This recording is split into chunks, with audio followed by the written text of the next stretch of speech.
ยำไปแล้วเลย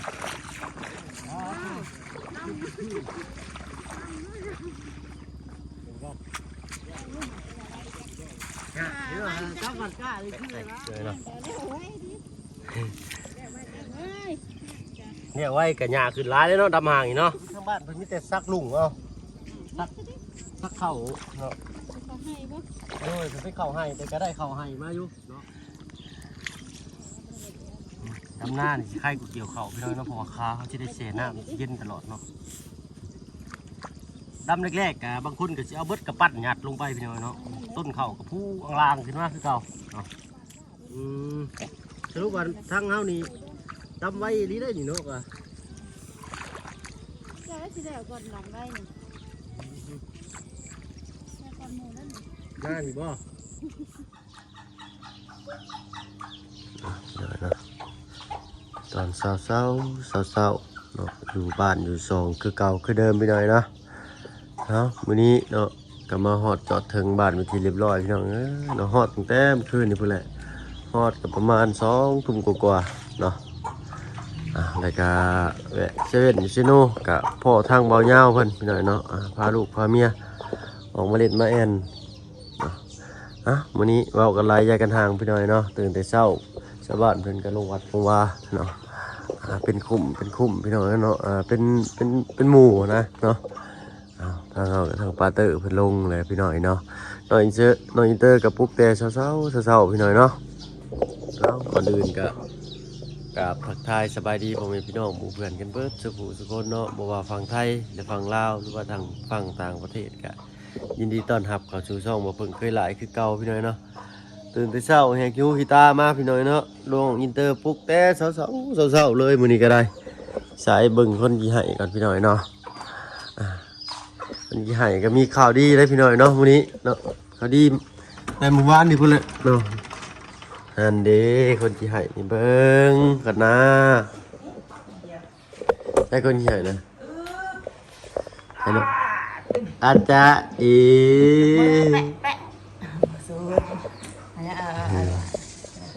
ให้กล่องให้พี่น้องก่อนพี่น้อยเนาะเดี๋ยวตาเลยเด้อปลาลุงต้องมือไปแปะบอกเยอะลูกเอ้ยสิให้แมวโนยี่สิหัวเด้อลูกเนาะ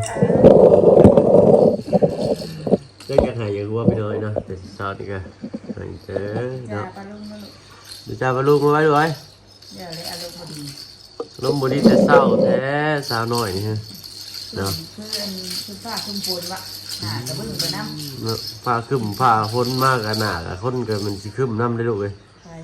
สบายดีจ้าเห็นยังนะเห็นหน้าทะเลนตลอดหน่อยเนาะอินเตอร์เพิ่นเนาะจะเอาไว้ลูกไว้ตบมือแปะตบมือแปะตบมือแปะถ้าอยากตบถ้าอยากให้ไปด้วยเนาะอีกต้นลูกดีจ้าด้วยเป็นจ้าด้วยเหมือนเทลาเอาเราไม่ได้ไปดูเราไปเปิดประตูซื่อเปิดประตูซื่อลูกจะนึกละใส่สบายดีปะลูกอีกแค่นึงเนาะฮัลโหลบ่หายเลยใจโอ้ยมาแล้วสิเตรียมเครื่องเตรียมของต้องไปรับให้ดำหน้าได้ดำหน้าบ่ไปทางกันป้าเมื่อไหร่นั่งเลยยังเจ็บพอใจเลยบ่แม่ยังบ่ทันไปอยู่นั่งหรอกกันหน่อยก่อนหรอกยังไงพร้อมกันเลยโอ้ยไปใส่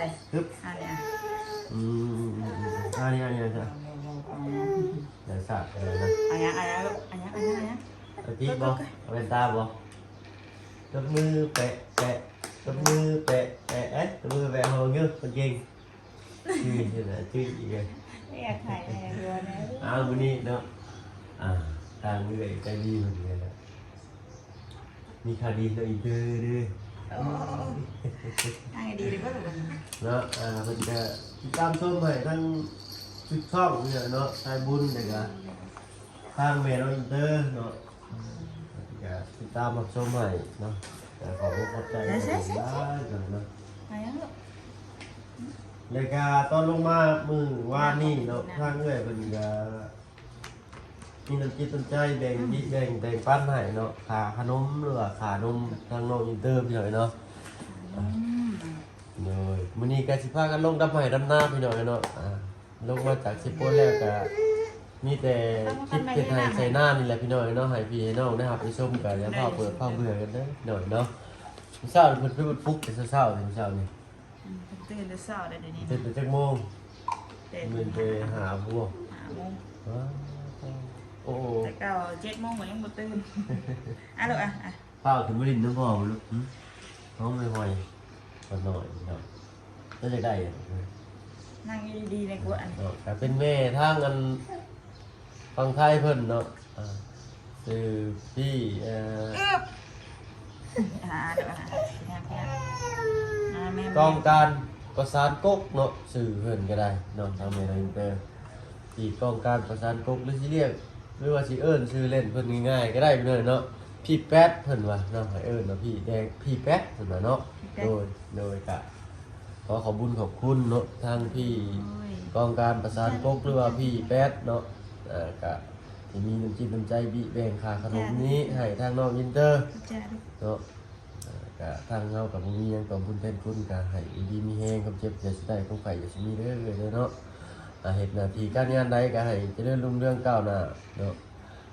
ใช้ผ่ามันนะ ทุกเนาะเอ้า นัวขอบใจหลายๆเด้อนอนดีแห้ง เพิ่นฝากมาให้550บาทเนาะก็เป็นเงินกีบ340,000เนาะ เส้นหะ นี่ให้350,000เลยเนาะ น้องก็มาขอบใจหลายๆเด้อ ขอบคุณเลยหลายๆเนาะ ให้ดีมีแห้งขอบใจจะได้ทุกไข่อย่างนี้เด้อเนาะอายุมันคนยืน โอ้ย สาธุ ดู มาขอบ เนาะ ใจหลายๆเนาะฝากพาน้องมาให้น้องอินเตอร์ เลขค่าขนมเลยเด้ห่าเลยเนาะเอ้ยไปบาทนี่ได้เงินเดี๋ยวจะลงไปดำหน้าด้วยเจ้าบัดนี้ ก่อนเดือนเด้อเว้ยเด้อ น่ากินนี่เรากินนมลายอยู่ เจ้าอย่าได้ให้มันได้กินจากจะบอกเมย์จะสิลงดำหน้าได้บัด ที่นี่ยังบ่มาให้เจอไปนอนห้องปูแล้ว เนาะ ขาละมาเขาจะมาเดี๋ยวกระถาจะป้าขึ้นมาแต่ใส่บาทใช่ไหม เดี๋ยวดูว่าเชื่อว่าทั้งเอ้าคนลิ้นแหละมันเป็นได้เท่ากันต้องไปได้คนละกันเอ้ยเดี๋ยวจ้าพอโอ้ยคนน้อยๆเลยคนน้อยๆให้หายครับ พัดเอาลูก เนาะให้หาย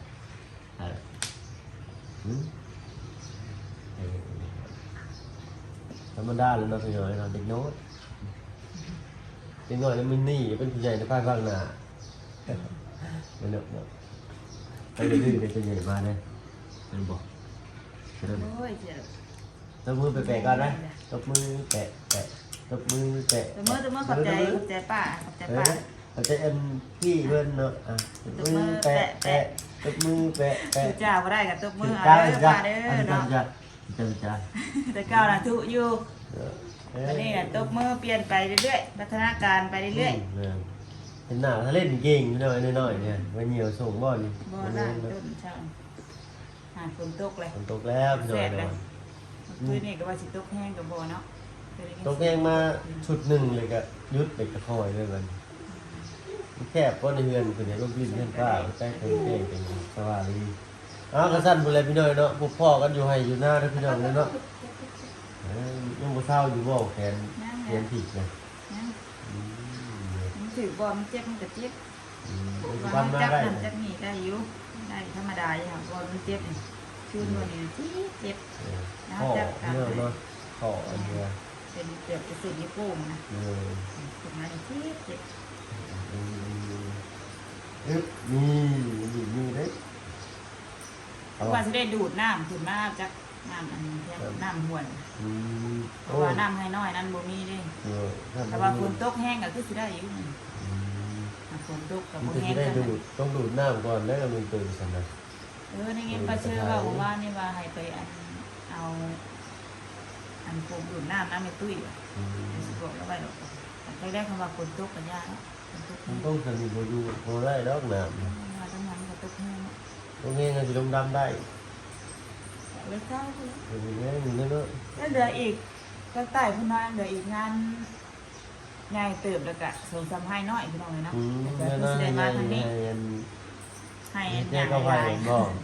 ให้งานลายปีที่แล้วนั่งเกี่ยวไปนะ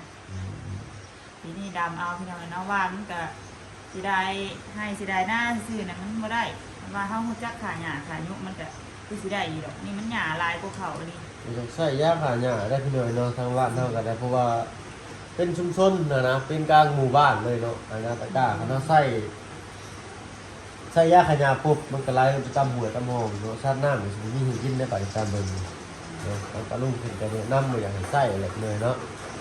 อ๋อฝนตกแล้วพี่น้อยเนาะเอามาฝึกไปหาตรงน้ำก่อนเนาะก็สิขอโจ๊กไว้สำนี้ก่อนพุ่นแหละพบพ่อกันอยู่ไห้อยู่หน้าพี่น้อยเนาะไปพี่น้องไปลูกป่ะไปทั้งเจ้ากับบ่มี ตุ้มจะโฮมไปคนไปหน่อย ส่วนผ่าไปซักได้ดื่มก็ได้เนาะป้าก็ลูกพ่อกันอยู่ไห้อยู่หน้าเนาะยังไงเนาะตัดภาพมาวันนี้ก็อยู่ตรงไห้ตรงหน้า อันนี้ก็เป็นตะกะเนาะที่ป้าเพิ่นพากันลูกกะเนาะเหลืออีกตะกะอีก2ไห้พี่หน่อยเนาะ2ไห้กับน้อยหนึ่งเอากับผู้เละทั้งป้ากับ2คนทำหน้ากระเดวอยู่พี่หน่อยนะเท่าน้ำเต็มไห้เต็มคันอะไรนี่คืนนี่กับฝนตกลิ้นเนาะมีจังหวะช่วงฝนแห้งมาบาทหนึ่งเลยก็หายไปเนาะทางน้องอินเตอร์ก็หายแต่เศร้าๆพี่หน่อยเนาะทางบ่เพิ่งก็หาก็เอารถไปเปลี่ยนยางมาเมื่อกี้เนาะเพราะว่าตอนเที่ยงนี้สีไปธุระอีกได้นี่เนาะเลยก็มีเป็นงานวันเกิดทางลูกจันทร์เพิ่นพี่น้องไอ้มื้อนี้เนาะ เอ้ยเนาะมื้อแรงเพิ่นแหละเนาะสิได้ไปเซอร์ไพรส์วันเกิดเพิ่นจักสิมีหยังไปเซอร์ไพรส์วันเกิดเพิ่นเนาะทางบ่าวบุญว่าสิไปเซอร์ไพรส์วันเกิดเพิ่นก็เพิ่นบ่ได้จัดพี่น้อยเนาะก็บ่เป็นหยังเนาะก็เอาไว้ปีหน้าปีในเนาะลุงจันทร์เพิ่นก็ครบรอบ33ปีเพิ่นว่าพี่น้อยเนาะ เนาะมื้อแรกนี่แหละคันว่าฝนบ่ตกลิ้นนะคันฝนบ่ห่ำก็สิได้ไปเซอร์ไพรส์วันเกิดเพิ่นเนาะหรือจังใดก็สิได้ไปคือเก่าเนาะ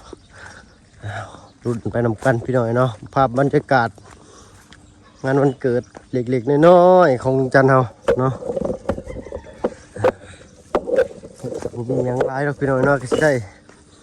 เป่าเค้กเซอร์ไพรส์วันเกิดใครมีของขวัญยังก็เอาไปมอบให้เพิ่นจำนั้นแหละพี่น้อยเนาะของขวัญแทนใจภาษาเนาะ เนาะได้ช่างมาฝากเพิ่นเรียบร้อยเนาะ2 ขวดสงสัยอันปะเตอร์บ่นะปะเตอร์กับลุงจ้อยได้หาเนาะอีกผู้หนึ่งเป็นไผน่ะเป็นป้าลัดบ่โอ้ยเนาะเละกันแล้วสิว่าแล้วนี่เนาะชื่อว่าบุครบสิวะ แล้วกันพี่น้อยเนาะโอ้ยก็คือว่าเห็นแต่ลุงจอยกับปะเตอร์เพิ่นเอาลงมา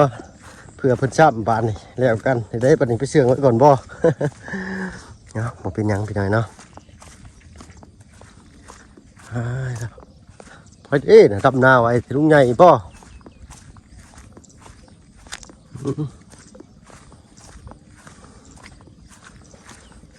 พี่น้อยเนาะดำนาปีแล้ว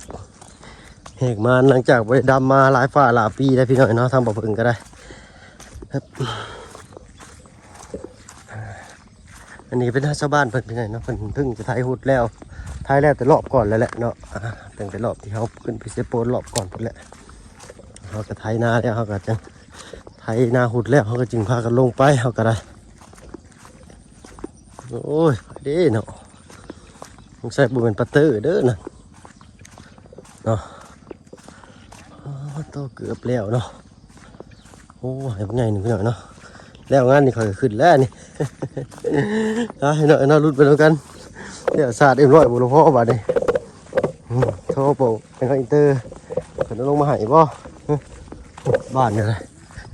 ไกลนั่งจีฟ้าพุ่นน่ะ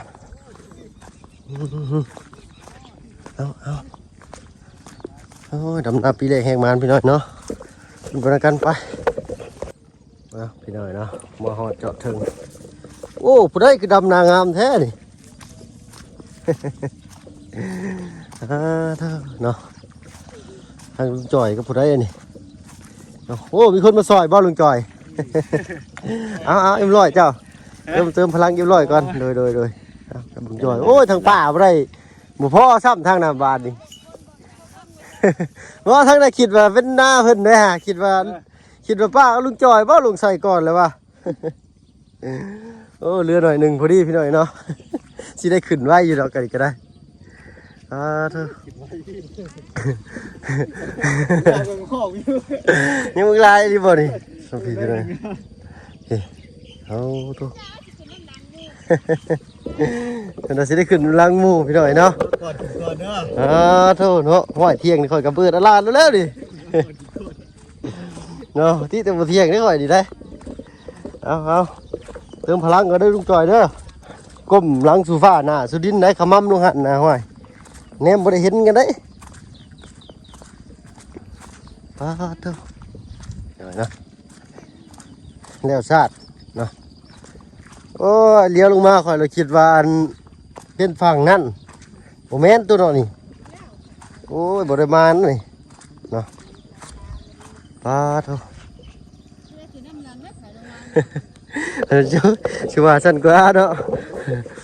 เอามึงก่อนพี่หน่อยเนาะดำนาแรกแหกมันก่อนมาเนี่ย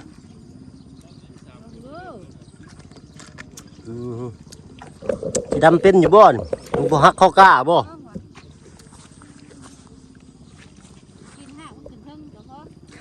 บ้าพี่น้อยเนาะยำไปแล้วเลย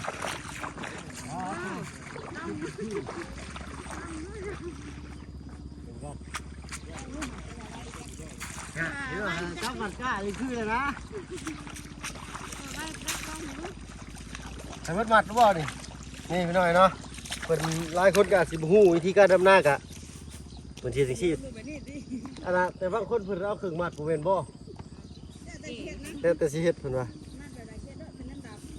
จับมาจังซี่เนาะ เราจะเอาหางขึ้นเทิงก็พอถ้าต้นกล้าเป็นแบบว่าหากบ่มีสิมันสิบ่ติดเลยเนาะดำไปกะเหลืองตายทิ่มเอาใส่ดีบานนี่เนาะได้รับหลายปีพี่น้องเนาะดำเป็นคือเก่านี่ที่จับก็สิประมาณนี้เนาะปักระยะประมาณสิบอกก็ได้ก็บางทีเนาะเอาเม็ดบ่ ประมาณ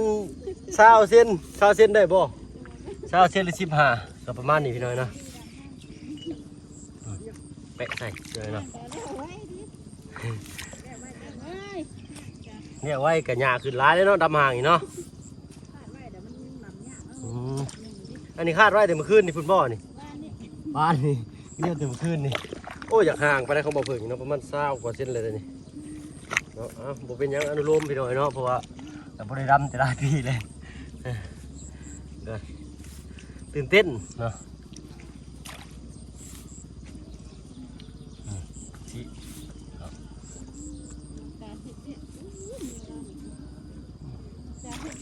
ลุ่มสิบ่ได้เนาะเนาะ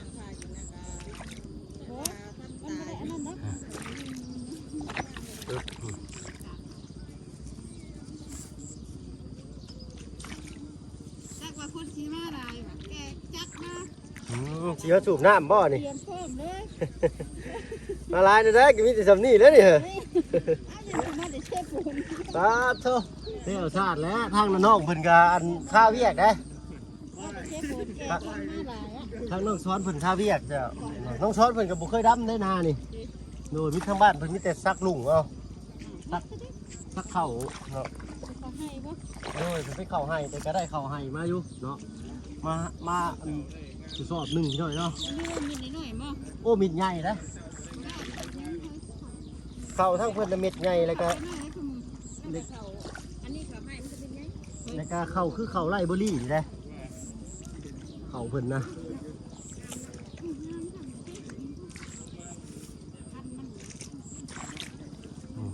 พี่น้อยเนาะ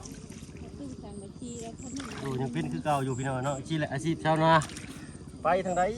กันยังคือเก่าพี่น้อยเนาะมันอยู่ในสายเลือดเนาะเราจะไปอยู่ที่ใดกันยังเป็นชาวนาคือเก่าขันเท้าเคยเห็นหายเสียหน้าวันแรกก็บริกรรมแต่หลายปีเลยพี่น้องนะมันก็สีงามและขี้ไล่ก็อยู่ที่ผู้ดำบัดนี้พอเพิ่งดำหน้าปกติกับบุงามมาแล้วพี่น้องนะ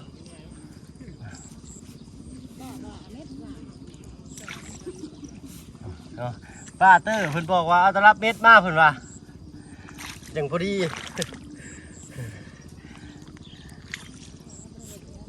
ดำหน้านี่สิไข่กูเกี่ยวเข่าพี่น้องเนาะเพราะว่าขาเขาจะได้เสียน้ำเย็นตลอดเนาะดำแรกๆกะบางคนก็จะเอาเบิดกระปั้นหยัดลงไปพี่น้องเนาะต้นเข่ากับผู้อังลางขึ้นมาคือเก่าเนาะ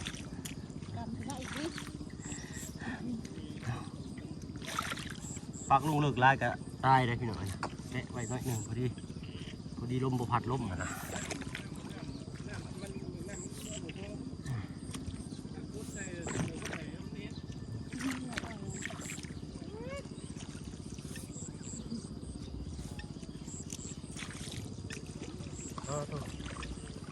คอยขึ้นใส่ร้ายเลยคอยขึ้นใส่ร้ายใช่ป่ะคือมีอยู่นำเพื่อนฮะกุ๊บบ่โอ้ยอย่าดอกนี่แหละแล้วเพื่อนกับชิลงมาบอกก็ได้บอกเพื่อนอยู่ดิไอ้คิมบอกรับเลยได้ให้แต่เช้าผมเช้าดีก็ได้คืนนี่บ่ค่อยให้เมื่อคืนนี่มึงใช้เพิ่นลืมให้บ่เมื่อคืนนี่ตื่นมาให้แต่เช้าลูกก็ได้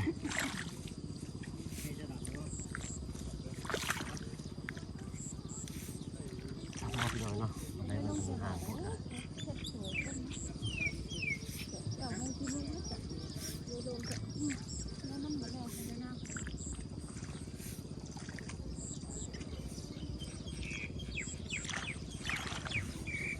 ได้เด็ดเลยเนาะเดี๋ยวเวลาขึ้นเป็นต้นงาม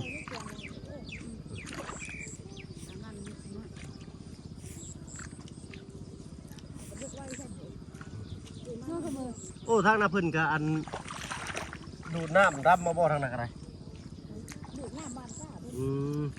สรุปว่าทางเฮานี่ดำไว้ดีได้นี่เนาะกะใช่สิแล้วก่อนหลังได้นี่น่านี่บ่ก่อนหมูแล้วก่อนหมูแล้วใช่เลยแล้วก่อนหมูยัดมันกิโลหมูแล้วก่อนหมูยังเหาะไว้ละเอาเลี้ยวไว้ก่อนหมูดีคือกันโดยเนาะมีเวลาเห็ดยังอีกหลายอย่างหลายคนคือเราใครเยอะน่ะมาทีมาหาแล้วยังพอประกาศยังดีบ้างขึ้นเด้อบนเรือขอรับเพื่อนพระพุทธพระธรรมเด้อรักษาใช้บาทแล้วกาบเสด็จกับเสด็จผู้ทั้งกระทานข้าเขาและกระททานต้นเนาะเพื่อให้ลูกให้ทั่วให้ซอยนี้เรียกว่าให้จับกันในเลื่อนแล้วก็เราเนาะข่าวว่าพระฤาษีต้นพระฤาษีผู้แล้วก็นำเสนอผู้ขาด้วยผู้ขาอ่านตัวคนดาว่าหนึ่งก็ว่าต้องถามนะคะ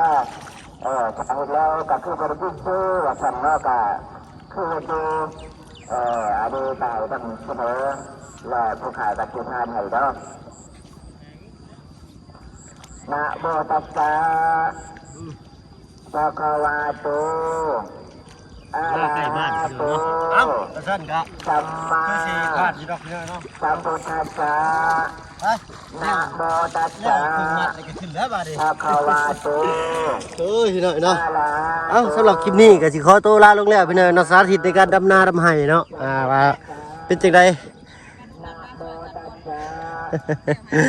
ให้ว่าลูกมาดำนาซอยเพิ่นเนาะโอ้ยเนาะถ้าว่าเบิ่งในโทรทัศน์หรือว่าโทรศัพท์นี่สิเป็นตะม่วนพี่น้อยดำจึ๊บแต่ว่าลงตัวจริงแล้วนี่ก็โอ้เมื่อยอยู่ได้พี่น้อยเนาะมัดแรกนี่อาจสิม่วนเนาะมัดต่อไปนี่ก็เริ่มหอบแล้วบาดนี่พี่น้อยเนาะถือว่าเป็นน้ำข่อยว่าวร้ายเลยข่อยหอบบ่จักพี่น้อยเนาะก็ขอโทษขออภัยนำลายพี่น้อยเนาะสำหรับคลิปนี้ขอตัวลาลงแล้วพี่น้อยเนาะพบกันคลิปหน้าเอาเป็นว่าสบายดีเนาะดำหน้าก่อนพี่น้อยเนาะหลักขึ้นป้าปลาลุงบ่ได้นี่ ไปเนาะ